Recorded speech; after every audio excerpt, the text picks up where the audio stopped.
Muchas gracias, Pris.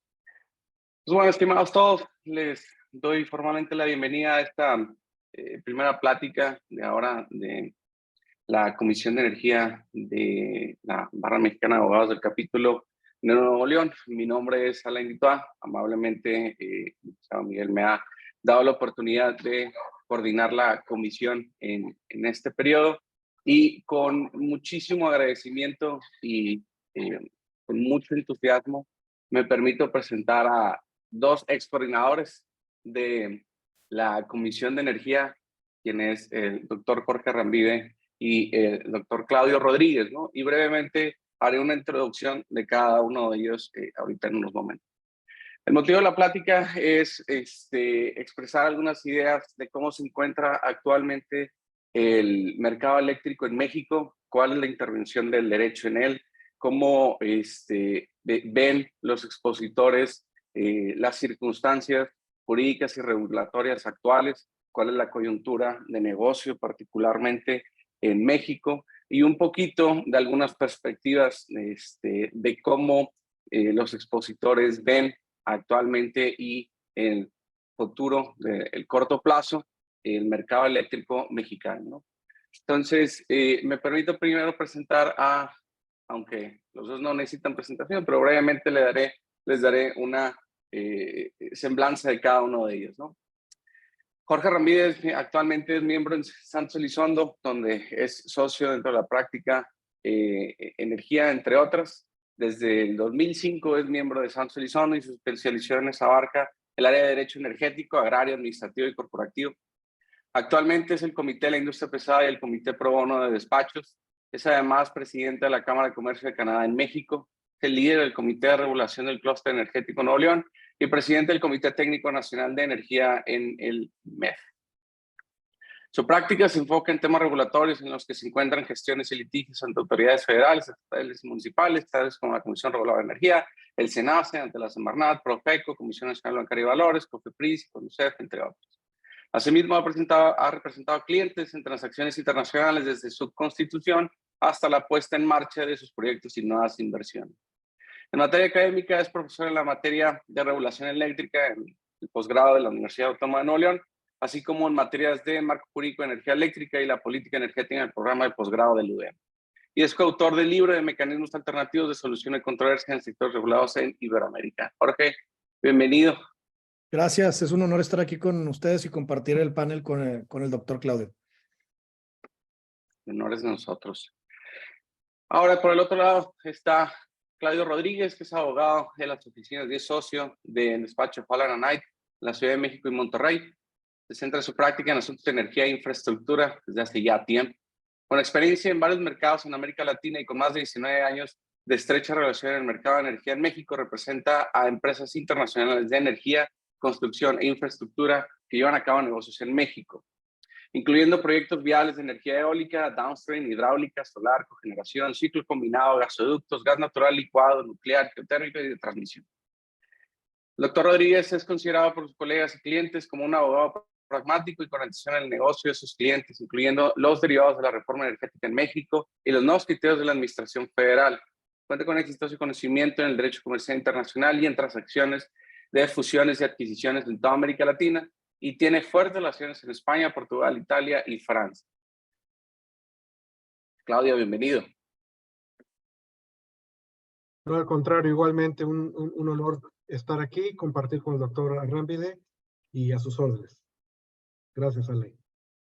No, a ti, Claudio, por estar aquí con nosotros. Entonces, brevemente les comento, la idea es, ahorita el doctor Ramírez nos va a dar una breve presentación, a partir de ahí vamos a abrir el foro, el doctor Claudio nos va a dar algunas perspectivas de lo que vamos a estar hablando, particularmente de inversiones y proyectos en materia de energía eléctrica muy particular, ¿no? Entonces, sobre eso abrimos el foro y me parece que si alguien quisiera participar con alguna pregunta, puede ser que lo ponga en el chat o más adelante nos puede pedir que le abramos el micrófono. Entonces, sin más preámbulo, Jorge, te paso el micrófono y por favor, es todo tuyo el foro. Gracias a todos. Muy bien, pues como comenta Alain, voy a tomar unos 5, 6, 7 minutos para platicarles un poco de actividades, oportunidades eléctricas, pero enfocarme en actividades de la industria, qué ha pasado en generación y qué ha pasado en infraestructura y lo que viene con el nearshoring, el gran potencial. Como neoloneses que estamos muy interesados, ¿no?, en todo esto. Como sabemos, son estas 5 actividades en general de la industria eléctrica, actividades físicas: generación, comercialización, control y despacho, transmisión y distribución. De estas 5, generación y comercialización siguen abiertas a los privados. La Constitución no se reformó, gracias a Dios.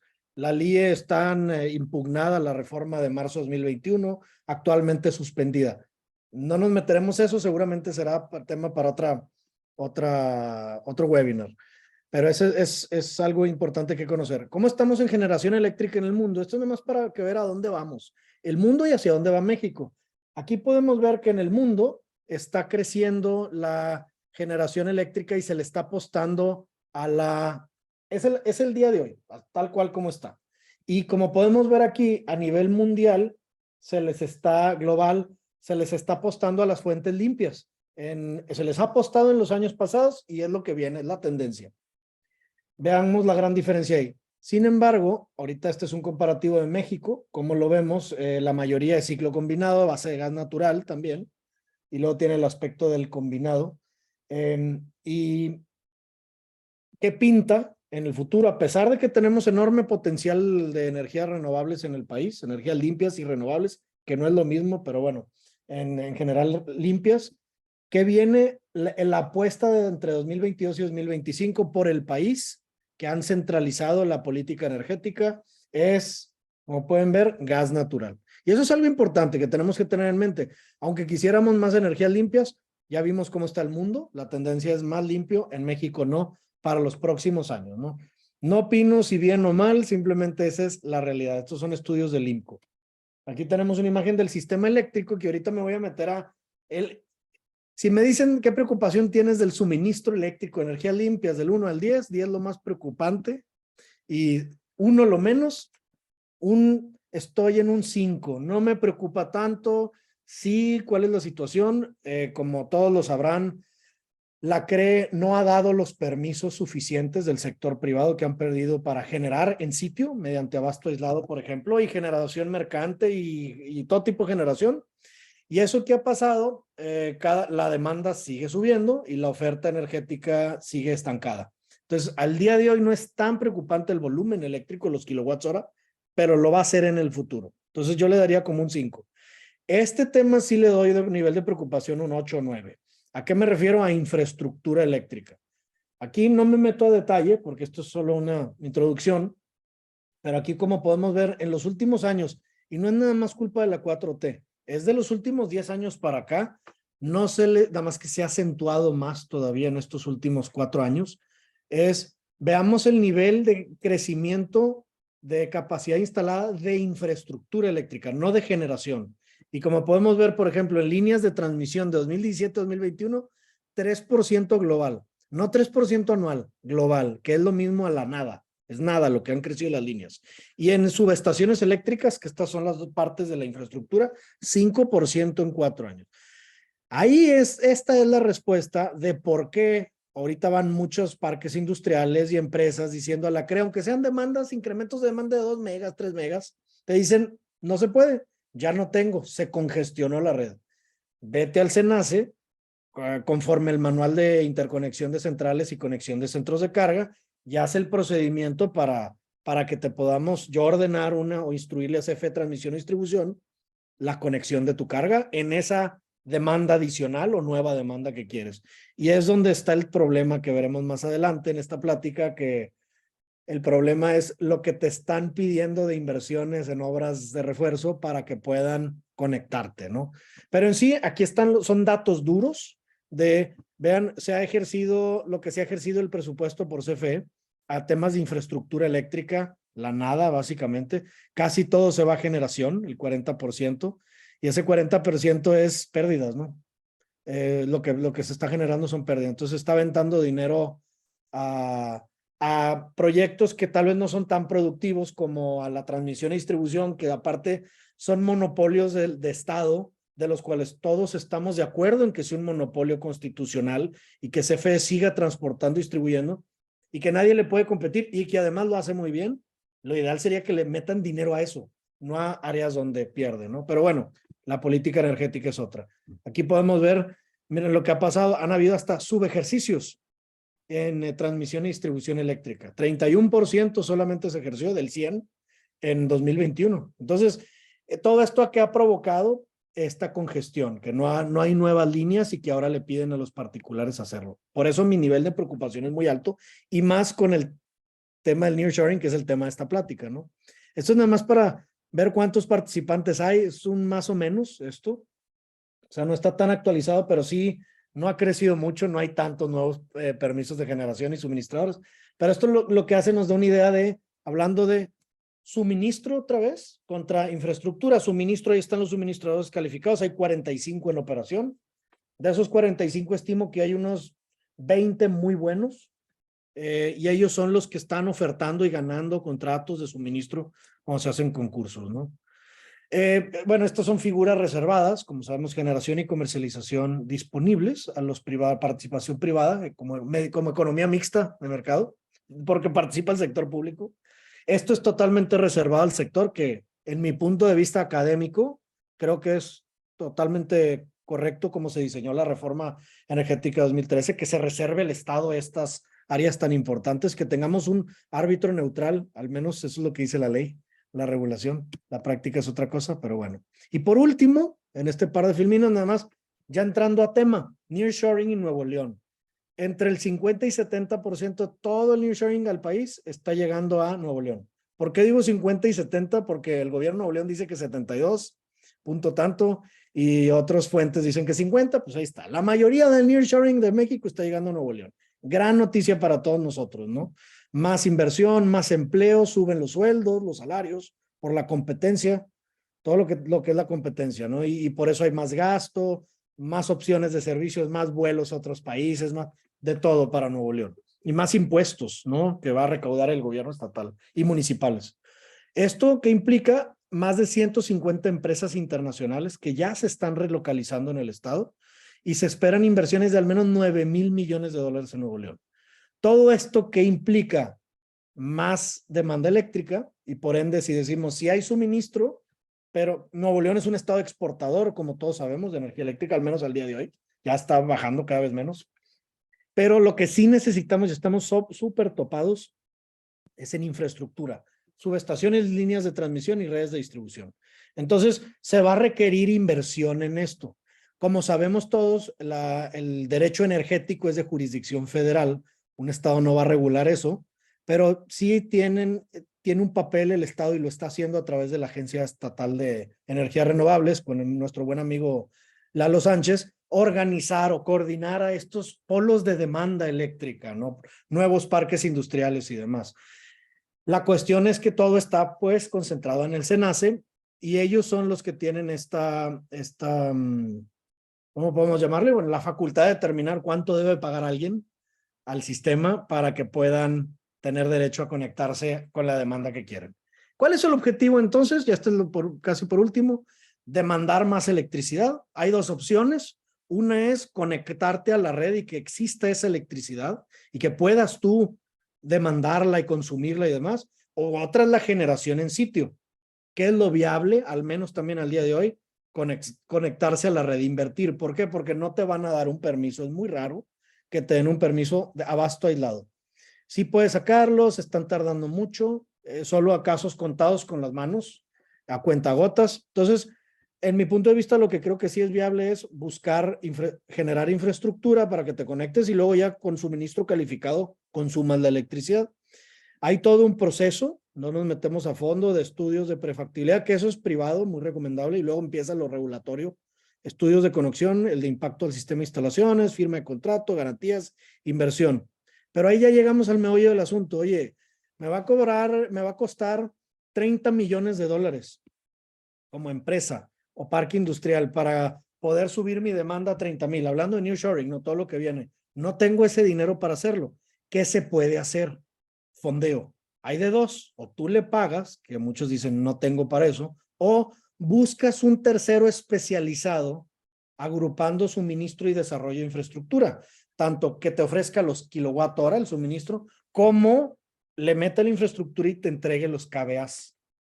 Y digo, del tema de la plática, y con esto concluye esta parte, ¿cómo se puede recuperar esa inversión y venta de energía?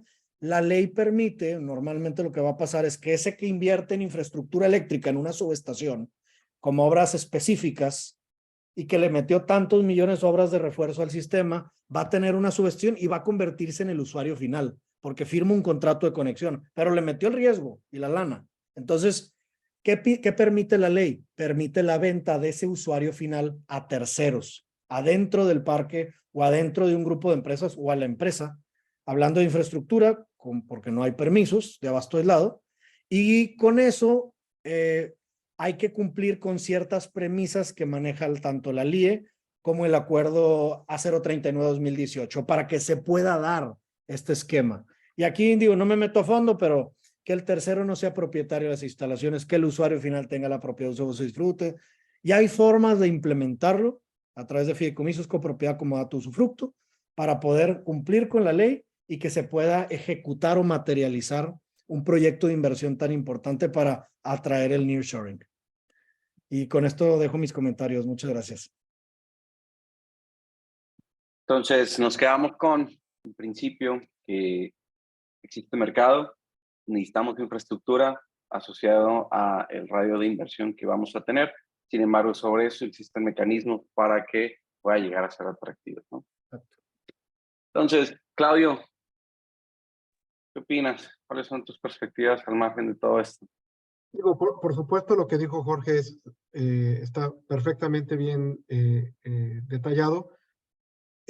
Para los que, digamos, no están tan metidos en el sector eléctrico, probablemente necesiten un poquito de antecedentes porque venimos de un esquema que se llama el esquema legado, donde lo que suena mucho y ha sonado mucho por muchos años es el famoso autoabastecimiento, por ejemplo, ¿no?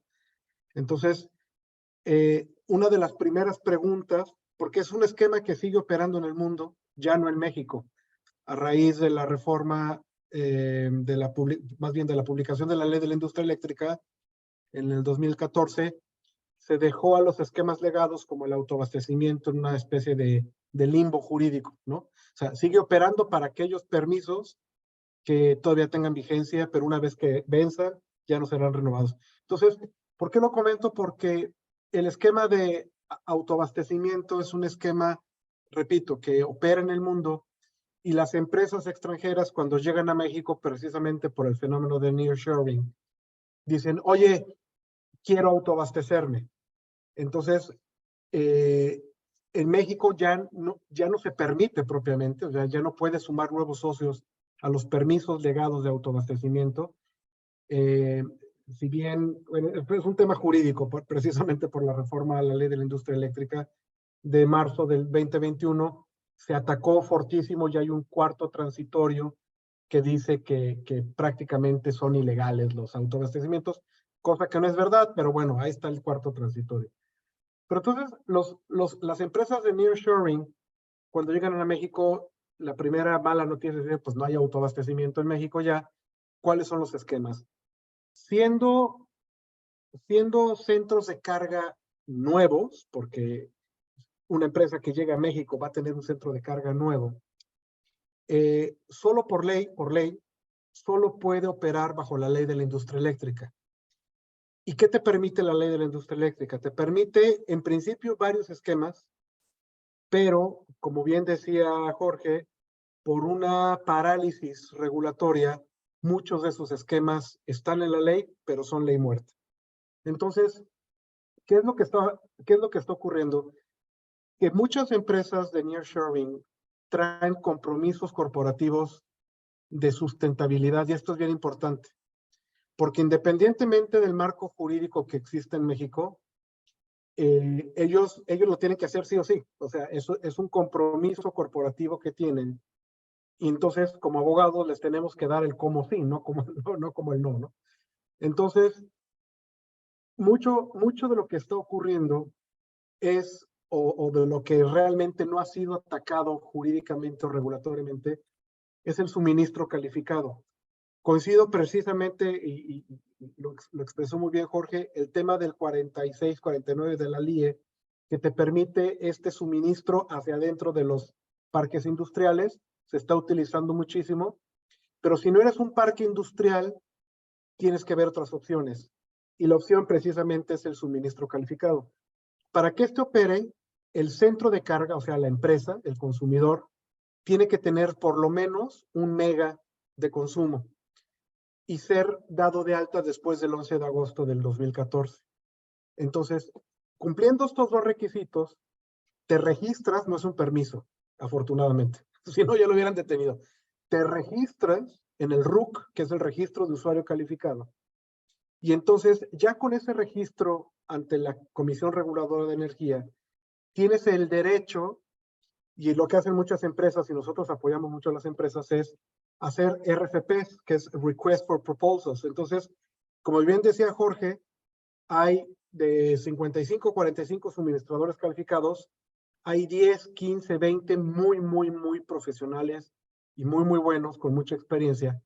Entonces, lo que te permite el mercado, entre otros esquemas, es que los pongas a competir a través de una, vamos a llamar una licitación privada, un RFP, y dices, yo tengo este centro de carga o voy a ampliar mi centro de carga, necesito este consumo, necesito estos certificados de energía limpia, y quién me va a dar las mejores condiciones. Y efectivamente lo que está ocurriendo por el tema de la conexión de esos centros de carga es que te dan servicios completos, ¿no? Lo que se llama servitization, ¿no? Entonces, el suministrador calificado, además del suministro calificado, que se entiende es lo obvio, generalmente se están dando otros servicios asociados a ese suministro calificado. Entonces, la primera opción que tienen esos nuevos centros de carga que lleguen como nearshoring es el suministro calificado. No es la única. Otra es que sean participantes del mercado, pero como bien decía, hay una tabla que mostró Jorge, solo hay un usuario calificado participante de mercado, que creo es de Acero, si mal no me equivoco. Entonces, ¿y por qué solo hay uno? Pues porque es bien complejo ser participante de mercado. Ellos hacen acero, tú haces zapatos, o tú haces componentes o microchips, pero el ser un participante de mercado, que es un contrato particular participante de mercado con el Centro Nacional de Control de Energía, como decimos en México, pues no es enchilame otra, ¿no? O sea, necesitas garantías, necesitas una mesa, lo que se llama la mesa 24/7, necesitas operar en el mercado eléctrico mayorista, y eso requiere muchísima experiencia, por eso solo ayuda. Y hay otros esquemas, digamos, que yo les llamo in situ, que prácticamente son dos. Una es la generación distribuida, que desafortunadamente solo se da a 0.5 megawatts, que es relativamente poca, pero es de lo que poco que está funcionando muchísimo, y hay muchas empresas muy grandes que están ahorita ofreciendo generación distribuida. Y el otro es el abasto aislado, que desafortunadamente por un acuerdo de la CRE del 31 de diciembre del 2021, se limitó muchísimo un concepto que se llaman necesidades propias. Entonces, antes tú podías tener un abasto aislado in situ, operado, construido, financiado por Acciona, por Iberdrola, por Engie, por tal, pero a raíz de este acuerdo del 2021, limitaron muchísimo el concepto de necesidad propia y solo tú lo puedes hacer.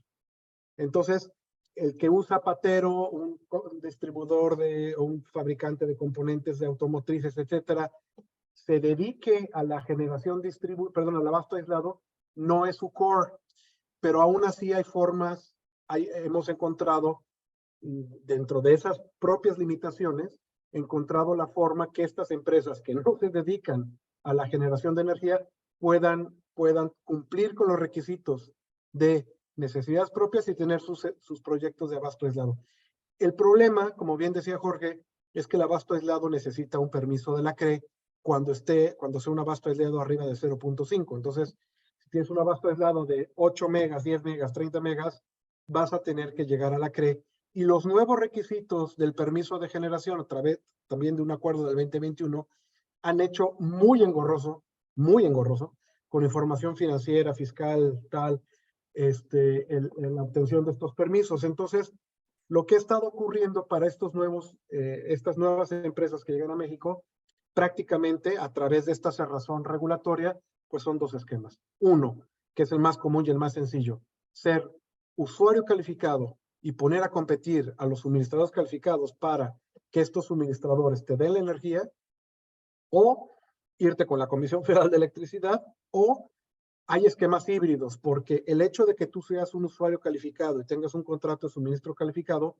no te limita a que paralelamente puedas tener generación distribuida.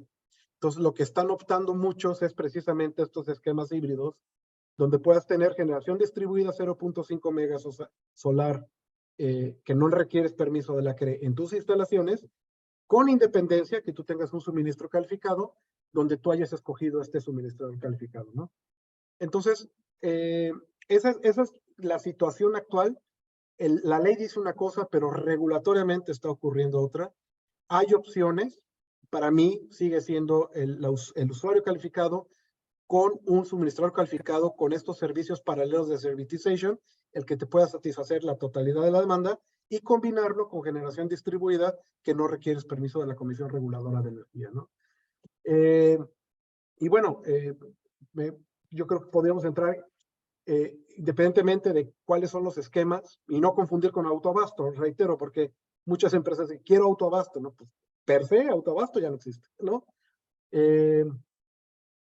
¿Qué pasará? Y yo lo abro a discusión, si me permites, Alain, Jorge, ¿qué Claro, por podríamos favor. ver en los próximos años, ¿no? No, definitivamente. Y es parte, y la intención de esta plática es esta, ¿no? Entonces, como preámbulo, digamos que como mencionaba en un principio Jorge, tenemos el mercado eléctrico mayorista que existe, tenemos la capacidad para suministrar nuevos proyectos de industria pesada, llamémoslo así, ¿no? Pues hay mucho, hay algunos proyectos de mucha inversión que se han anunciado que van a venir a México, particularmente de ensamblaje de autopartes. Sobre ello, lo que menciona Jorge es, bueno, pues tenemos la industria, tenemos el mercado, tenemos la capacidad de suministrar, sin embargo, hay algunos flags, algunos warnings que tenemos que atender en cuanto a infraestructura, ¿no? Y lo que bien mencionas es que anteriormente se conocía mucho como el abastecimiento aislado, donde cambia la ley, algunas empresas que han tenido que normalizar y regularizar al nuevo esquema, sin embargo, al día de hoy ya es muy complicado, digamos, poderlo mantener. Entonces, cuando una nueva empresa, una nueva inversión viene a México, pues bueno, va a buscar iniciar desde cero, ¿no? ¿Cuáles son mis opciones de suministro? Bueno, tengo a CFE, suministro servicios calificados, que hablemos que es particularmente de la industria, o tengo a privados, ¿no? De ahí donde bien mencionas, haces un proceso de licitación privada y sobre mis especificaciones técnicas, ¿quién me va a dar la mejor tarifa, ¿no? Y sobre esas especificaciones técnicas, como bien mencionas, es muy cierto que empresas extranjeras pues tienen algunos certificados, por ejemplo, de medio ambiente o de ser amigables con los insumos que tienen hecho Tesla es uno de ellos, que buscan que su suministro, particularmente el eléctrico, provenga de fuentes renovables, fuentes sustentables o de emisiones neutras, ¿no? Es decir, que no contaminan. Por ahí son aspectos que no tienen muy particular a México, sino son cosas de la empresa como tal. Y sobre ello, pues bueno, las especificaciones técnicas que tienen en sus licitaciones, oye, que tu suministro proviene de fuentes renovables neutras, sí, perfecto. ¿Cuánto cuesta, digamos, tu tarifa, ¿no? Tu costo kilowatt. Y entonces sobre ello, no sé si te gustaría comentar algo al respecto, Jorge. ¿Cuáles crees tú que sean las perspectivas a atender en el corto plazo, ¿no? Ahora, yo creo que es inevitable la coyuntura política, no hablar muy particularmente de política, de hecho lo podemos dejar a un lado, pero es inevitable la coyuntura que se vive actualmente con la administración federal, ¿no? Vemos el discurso que ya sabemos perfectamente, ¿no? Fortalecer a las empresas, a las empresas productivas del Estado, en este caso a CFE, ¿no? Pero pasó un fenómeno, yo creo que es harto interesante para esta industria, que fue la adquisición de Iberdrola, ¿no? Anteriormente teníamos un esquema, me atrevo a decir en términos muy generales, de 60-20, 60 suministro eléctrico de todo el mercado por parte de particulares y 60-40 y 40 de CFE, ¿no? Ahora, esto tiene un motivo, esto tiene una razón de ser. Hace 20 años, 15 años, 10 años para allá, lo que CFE decía es, bueno, yo no tengo ya la capacidad de generar toda la electricidad que requiere el país, le pido a los privados que la generen ustedes y yo se las compro para poder suministrar a todo el país, ¿no? Dado que no se encontraba vigente la reforma energética. Pasa la reforma energética, CFE ve una amenaza en ese esquema porque le cuesta más comprarle a los privados que venderla, entonces busca algunas alternativas, ¿no? Y entre esas alternativas es lo que hemos visto recientemente. CFE, bueno, gobierno federal, dice, es que voy a comprar este chunk, llamémoslo de términos muy generales, de generación eléctrica para yo ahora tener el poder mayoritario de suministro eléctrico en el mercado, ¿no? Ahora, que ese esquema fue a través de un fondo privado, que ese fondo privado, pues bueno, va a administrar, pero al final del día viene con intereses públicos, no meternos a detalle. Sin embargo, en toda esta coyuntura, ¿cómo ves tú, Jorge, el suministro eléctrico en los próximos años, ¿no? Y muy particularmente hablemos en los próximos 2 a 5 años, ¿no? Un cambio de administración, unas necesidades de suministro en cuanto a infraestructura eléctrica.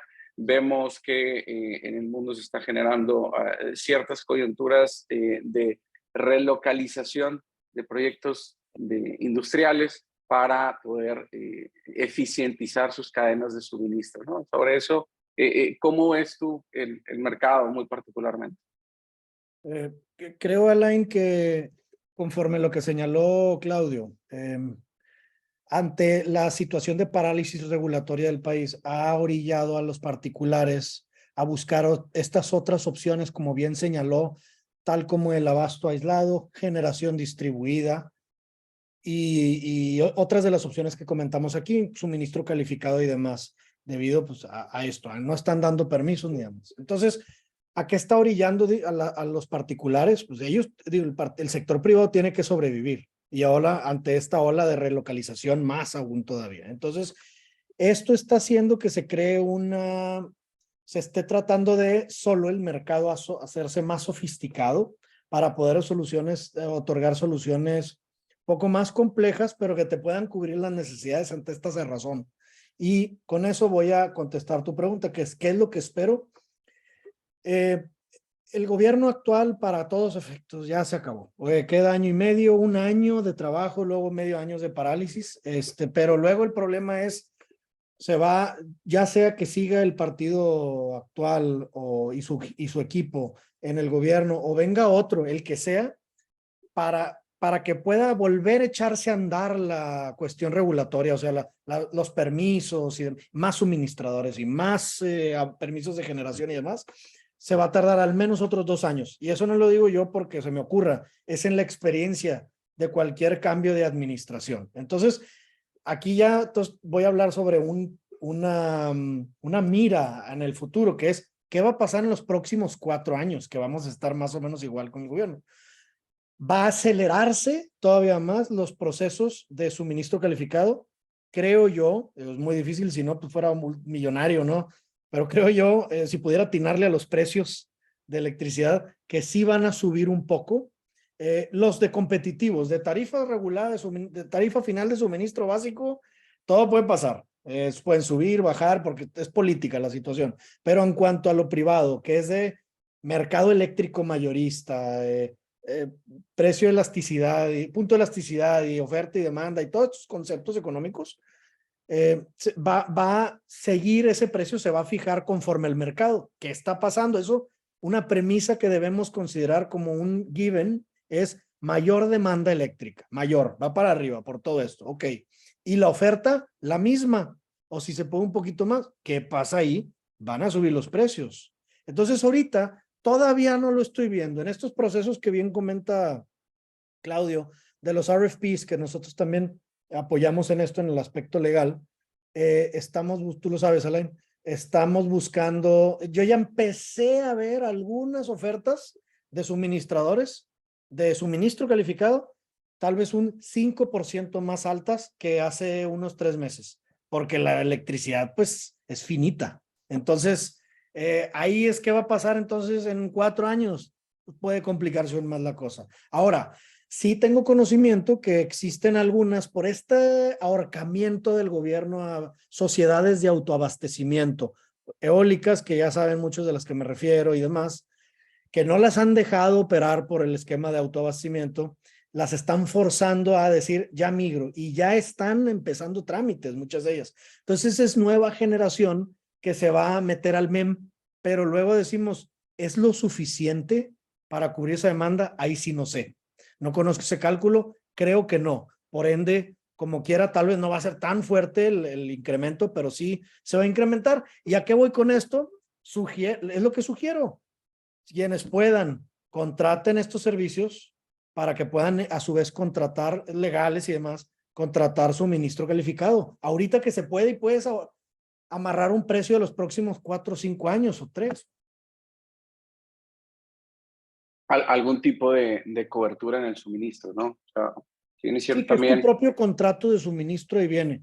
Ya depende de cómo te lo van a proponer. Si es, te dan pass-through de gas natural, pass-through de tal cosa, etcétera. Ahí es donde pueden ya entrar coberturas de precios de gas o de tipo de cambio, porque luego no sabemos. Ahorita estamos a 17, pero estamos viviendo un sueño en el tipo de cambio. Es un exabrupto ahorita. ¿Qué va a pasar? Se tiene que normalizar la situación. Así va a pasar, ¿no? Cambio de las elecciones ya en un año y demás. Entonces, muchos sí piensan eso que dices, Alain, y lo están haciendo. Y a ver, yo ya quiero garantizar mi tipo de cambio ahorita. Prefiero estarlo pagando ahorita en dólares a este tipo que en pesos o a dólares a veintitantos, ¿no? Que pueda subirse. No, claro, y parte de los que no estén muy familiarizados con esta industria, cuando un particular contrata los servicios de suministro eléctrico con un privado, no crean que se establece un costo por tarifa de una manera muy sencilla, sino dependiendo de las necesidades técnicas que requiera el usuario final, entiéndase la industria, se establece una ecuación. Porque no es lo mismo que se le suministre electricidad de una fuente renovable a que se le suministre electricidad de una fuente no renovable, particularmente de gas, porque el costo de gas entra dentro de la ecuación. Entonces hay muchas variables que pueden alterar los costos en cuanto a la tarifa se trata, ¿no? Y sobre eso, Claudio, ¿tú cómo lo ves? Tú ves que en los próximos años, como menciona Jorge, digo, y hace muchísimo sentido, ¿no? Porque independientemente del partido o persona que gane, pues debe de existir una propuesta, una política energética, ¿no? Una agenda energética que está muy encaminado o debe estar muy encaminado con un proyecto de nación. Entonces, ¿tú cómo ves, como bien menciona Jorge, esto del suministro eléctrico en los próximos años? Suscribo todo, absolutamente todo lo que bien dijo Jorge. Algo importante, la famosa venta de Iberdrola, no fueron todos los activos de Iberdrola, ¿no? Porque todo el mundo dice, ya, Iberdrola se va de... No, Iberdrola se queda en México. Iberdrola es uno de los muchos suministradores calificados, es uno de los muy fuertes suministradores calificados. Y como bien deja ver Jorge, ese traspaso de manos de activos de Iberdrola al fondo por 6,000 millones de dólares, ¿no? Que lo pagamos todos, pero bueno, no aumenta en un mega la capacidad instalada en México, porque eran proyectos en su gran parte, otro esquema legado, que es el productor independiente de energía, donde el comprador exclusivo de esa energía era la propia Comisión Federal de Electricidad. Entonces, el hecho de que entre al fondo y los opere la Comisión Federal de Electricidad, pues no aumenta absolutamente en nada un mega en la capacidad instalada de generación de México. Entonces, si la demanda sigue creciendo, históricamente la demanda de México crece lo dicen los expertos, no yo, en un 6.6% anual. Y con estas inversiones, que no son inversiones, pero con estos gastos, no se aumenta en un mega la capacidad instalada de generación de México, va a llegar un punto donde sí o sí se va a requerir nuevas infraestructuras de generación. Jorge también menciona, y efectivamente, la migración de los esquemas legados, principalmente de autoabastecimiento, al mercado eléctrico mayorista. Lo más probable es que antes tenían precisamente clientes de autoabastecimiento, que fue lo primero que dije yo, que era un esquema que ya lo buscan los clientes, pero ya no existe en México. Y esa generación, esa capacidad instalada, se va a ir al mercado eléctrico mayorista precisamente a satisfacer la demanda, principalmente de los suministradores calificados, ¿no? Entonces, efectivamente, en esos 4 años que bien menciona Jorge, porque pase quien gane, sea del mismo partido o no, en el 1 de diciembre del 2024, bueno, ahora va a ser en octubre, ¿no? Pero bueno, en octubre del 2024, no es de que inmediatamente vayan a explotarlos como hongos, ¿no? Las nuevas capacidades de generación de México. Es un proceso que va a tardar. Yo creo que ese discurso nacionalista se va a flexibilizar, si no acabar, se va a flexibilizar, porque los racionales económicos, los racionales técnicos, entre generación y capacidad instalada, les va a ganar.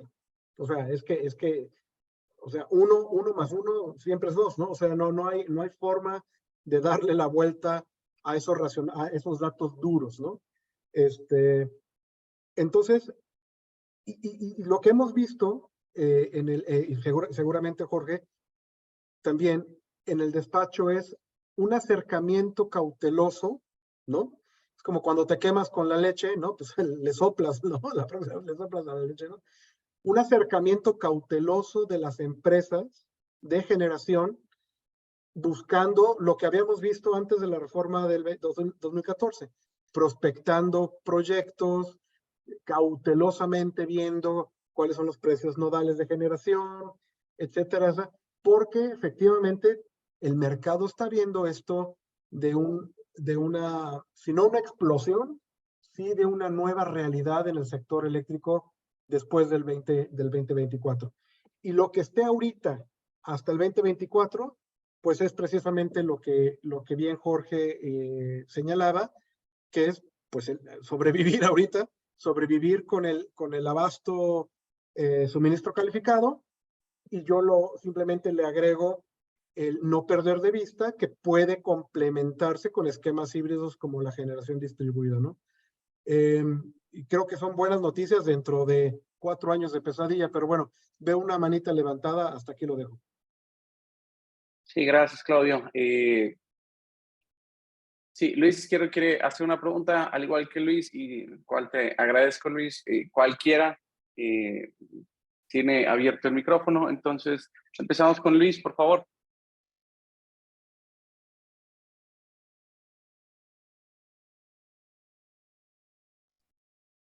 Creo que no está tu micrófono prendido, estimado Luis. Si te parece, la puedes poner en el chat y de aquí se la pasamos ya sea a Jorge o a Claudio. Por otro lado, Abraham, ¿tienes alguna duda? Sí, muchas gracias. No sé si me escuchen. Perfectamente. Sí, muy amable, muchas gracias. Muchas felicidades a los dos expositores. Un saludo especial a mi maestro, licenciado Jorge Arrambide. Tuve la oportunidad de que fuera mi maestro en la UDEM. Y bueno, ya a 4 años, maestro, de que tuve la oportunidad de que usted fuera mi maestro y ver la situación como está ahorita, creo que es trágico lo que está pasando en este país en el tema energético. Creo que las personas no están tomando las decisiones correctas y no están viendo a futuro. Más o menos he estado en este tema y la verdad es que nos hemos topado con mucho en el tema eléctrico, lo que son permisos de generación para parques eólicos, están prácticamente parados. Por ahí una propuesta con un sistema de carga de baterías, había ahí un acercamiento bien con el SENACE, pero bueno, al final de cuentas ellos te dicen, vas a impactar el sistema así como si tuvieran una bola mágica y te van a decir, mira, vas a impactar el sistema y me vas a causar apagones. Oye, pero espérame, o sea, yo ya pasé un código, ya pasé tu SENACE, tú ya me analizaste, ¿cómo sabes eso? O sea, como dicen en el derecho, actos inciertos y futuros, ¿verdad? Y te lo niegan y no hay permisos de generación.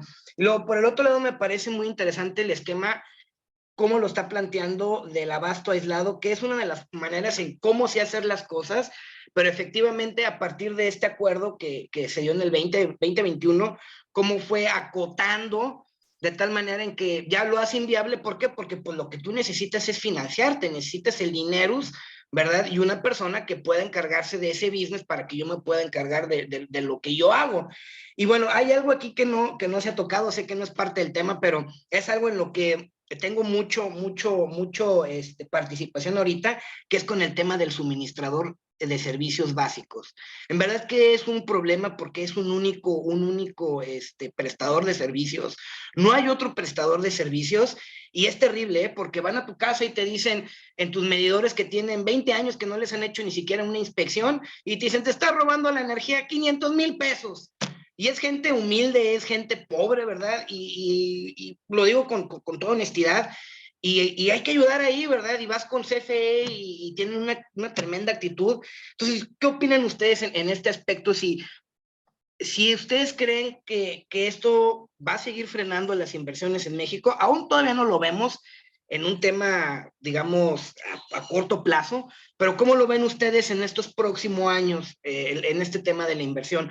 ¿Cómo ven el tema del gasoducto Mayacán, que lo quieren extender y que, verdad, es una contrariedad, ¿no? Que vienes y pateas a TransCanada y luego vienes y le das un contrato y supuestamente este contrato ya es el bueno porque tú se lo diste. Les agradezco mucho su opinión y por su respuesta. Gracias. Bueno, pues muchas gracias, Abraham. Yo creo que si la podemos dividir en dos o en tres, sería principalmente el suministro de servicio básico, segundo, la inversión en infraestructura eléctrica y tercero, la propuesta de extinción del gasoducto Mayacán, ¿no? Entiendo que van por ahí, ¿no? No sé si amerita algún comentario de algunos de ustedes, Jorge Prado. Pues si me permiten ahorita nada más, Abraham, qué gusto escucharte nuevamente. Tengo muy buenos recuerdos de ese salón y de ese curso, ¿eh? Qué bueno que te esté yendo bien y que sigas también metido en el ajo en este tan interesante sector. Sobre lo de CFE, justo coincido contigo, esto es todo un tema. CFE es suministro básico. Justo ahorita me han estado cayendo casos en donde llegan empresas, edificios, y la CFE llega y dice, oye, estoy viendo que has estado consumiendo más energía de la que te estoy facturando, te la estás robando, en otras palabras te la están diciendo, y te cobro tanto y ya vengo a cortártela. No me voy a meter ahorita al tema de por qué lo están haciendo, porque en estos casos no han estado consumiendo más de lo que están pagando, han sido errores de medición, pero no es un problema de ellos. Son cuestiones que se pueden corregir, pero te avientan ya diciendo, ya te voy a suspender el suministro. Y aquí es donde ya estamos viendo casos de ahora litigio, pero uno dice, pues mira, yo prefiero que sea un litigio administrativo mediante un amparo indirecto contra un acto de autoridad. CFE, suministro básico, pues es un monopolio, es lo que uno dice. Entonces hay una relación de supra-subordinación. Entonces sí aplica, pero no. No entra. No aplica. La Corte ya ha estado determinando que no. CFE, suministro básico, es un particular y se rige por un contrato mercantil. Y aunque tenga dominio de la industria, no coincido, pero es lo que se ha determinado, tienes que demandarlo por vías civiles y mercantiles. Entonces, hay, claro, medidas precautorias, porque siempre lo delicado es con estos casos que bien señalas es la suspensión de suministro. Imagínate una familia, pues necesitamos electricidad para sobrevivir, o un edificio lleno de departamentos sin luz, y aparte dices, oye, es por errores y no míos, tuyos, CFE, y no puedo yo contar con un mecanismo para evitar esa suspensión, ese corte, es delicado, ¿no? Entonces, ahora que tenemos que ir a solicitar medidas precautorias civiles, se complica un poquito más la situación, porque aparte de las medidas te dicen, tú puedes solicitar las medidas, a ver si te las doy, si te las doy, tienes 5 días para presentar una demanda. Entonces, se te complica, no es como aventar un amparo con una suspensión contra cierto acto particular. Eso es el comentario que yo quería dar, toda la razón, te la doy, Abraham, de lo que dices, y amerita también hablar sobre el litigio energético, sobre esta materia, porque se está arreciando, no sé si sea porque viene el año de Hidalgo, ¿no? Pero se está arreciando esta situación y es preocupante.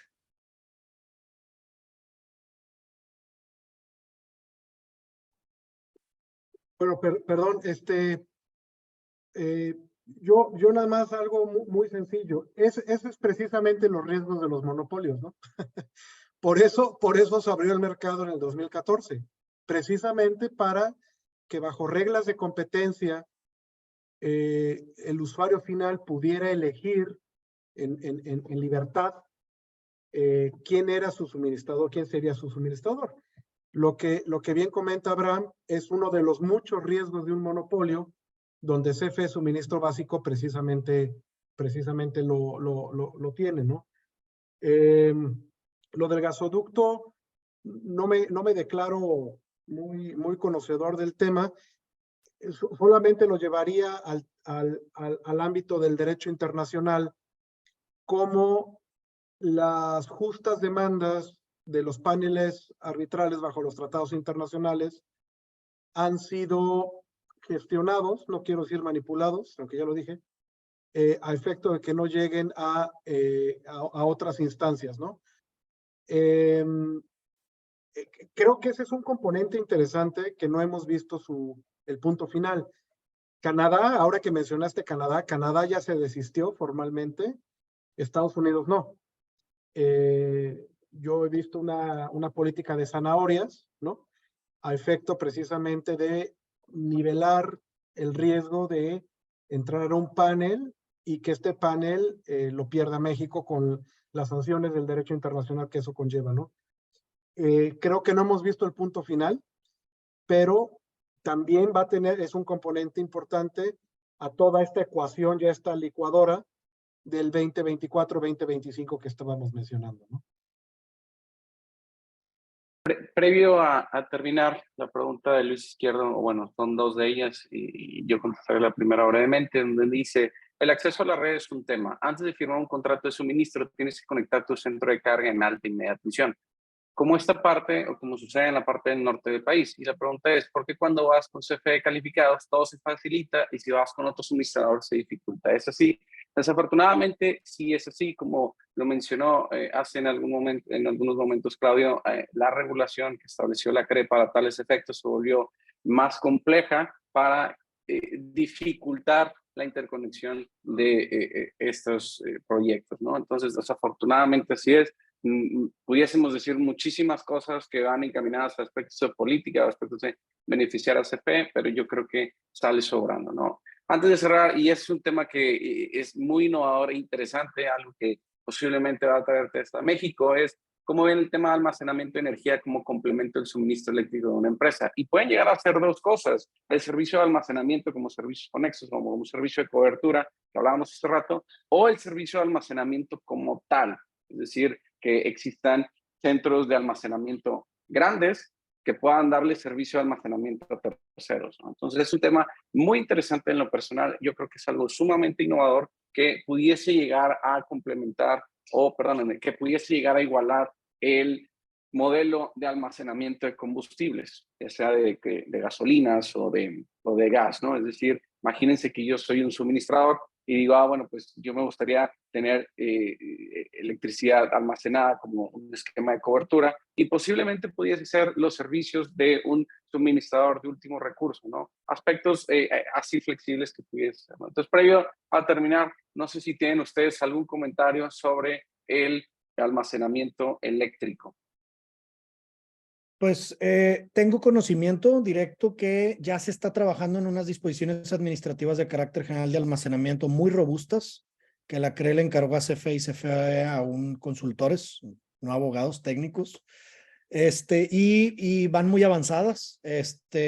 Hay algo bien interesante y no lo he visto, pero como lo platicamos en el clúster energético esta semana pasada, Line, hay un acuerdo A011-2023 de la CRE que habla sobre su plan de trabajo 2023. Y si mal no recuerdo, si habla de almacenamiento. Entonces, quiere decir que entre las 20 cosas que planea sacar, incluyendo modificar las reglas de venta de usuario final a terceros, las DACs de generación distribuida, ya publicarlas y demás, hay algo de almacenamiento. Eso es muy bueno para el país. O sea, vengan como vengan, lo que sea es mejor que ahorita estamos en el limbo, en la nada, ¿no? Como es un sector altamente regulado, a veces no podemos decir como en otros sectores, los particulares podemos hacer el principio de legalidad, ¿no? Lo que no nos prohíba la ley. Entonces, sí va a ser bueno. Vamos a ver cómo viene. No conozco el contenido, pero esto va a implicar que podamos ya liquidar, lo que sí sé son las reglas de liquidación de la energía almacenada. Entonces, si tú tienes 15 megawatts hora, eres una super fábrica en una gran batería, o pequeño también, 100 kilowatts hora almacenados, bajo qué reglas vas a poder tú inyectarlas al sistema para evitar picos, qué es lo que va a hacer cuando hay apagones, que hay cada vez más. Todo eso es lo que va a haber. Entonces yo lo veo muy bien y muy bueno, considerando aparte que viene Tesla y van a querer posicionar más sus baterías en México y tal vez va a haber desarrollo de tecnología. Entonces eso sí lo veo bueno. Sin duda, ¿no? El ecosistema eléctrico, particularmente eléctrico vehicular, atiende eso, ¿no? Carros eléctricos de ingeniería proveniente de fuente solar y en su defecto, pues bueno, tenerlo almacenada para conectar tus vehículos, ¿no? Entonces, y tal vez suena repetitivo, pero prueba a terminar, Claudio, ¿algún mensaje de clausura o complemento del almacenamiento eléctrico? No, creo que el almacenamiento vienen muchas cosas que necesitan regulación. No es materia propiamente de esto, pero viene también el hidrógeno verde, que es verde porque se produce con energía renovable, porque está el hidrógeno gris y el hidrógeno azul y el hidrógeno rosa y quién sabe cuántas cosas, ¿no? Pero el hidrógeno verde, ¿no? No es porque propiamente es su color, ¿no? No propiamente sea su color, sino los mecanismos o los mecanismos de energía principal para producir el hidrógeno. Por eso las diferentes tonalidades de hidrógenos, ¿no? Pero bueno, algo muy importante es que el nearshoring va a ser un impulsor, quiera que no, de una nueva realidad del sector energético en México. Yo le llamo, bueno, escribí un artículo que se llama Nearshoring como Competitive Advantage, ¿no? O sea, necesitas, no solo por el fenómeno per se del nearshoring, sino sin quererlo, va a impulsar al sector eléctrico en México, y sea que lo veas como nearshoring per se o como un catalizador del sector energético en México, el nearshoring es muy positivo para México. Y más para Monterrey, que pues bueno, se está posicionando ya como el lugar de recepciones del nearshoring, ¿no? Entonces, simplemente eso, y que las cosas van a cambiar, poco a poco, pero van a cambiar. Gracias, Claudio. Jorge, ¿algún mensaje de cierre? Pues gracias a todos los participantes quienes nos acompañaron el día de hoy. Como vemos, tenemos mucho de qué hablar. Cuentan conmigo, yo sé que con el doctor Claudio también, para lo que se les ofrezca y seguir abordando temas puntuales. Lo importante es también que no nos decaiga el ánimo. Yo creo que lo mejor sí está por venir. Ya hemos aguantado bastante. Yo creo que ya tocó fondo el país en cuestión energética, porque ya las necesidades físicas económicas nos están llegando al cuello y la autoridad no tiene más que abrirse y decir, ándele ya. Entonces, yo veo buenas cosas. Y así como, bueno, pues ya lo ahorqué lo que pude, ahora no puedo detener lo que sigue, ¿no? Entonces, les agradezco a los dos bastante. Sin duda, queda muchísimo de qué hablar en cuanto a arbitrajes internacionales, proyectos de infraestructura y desarrollo económico en el sector energía, la distinción del país entre la zona norte y zona sur, que no es lo mismo en cuanto a todo lo que existe en energía, litigios en materia de energía, creo que les había comentado en general, ¿no? Pero bueno, y ustedes ya fueron coordinadores de esto, les hago extensiva su participación en estos eventos y en los que viene. Les agradezco bastante el tiempo que invirtieron en esto, a todos los que estuvieron participando, a todos los que ingresaron a esta videoconferencia, también les agradezco muchísimo que hayan estado aquí con nosotros y sin duda nos quedaremos para más, ¿no?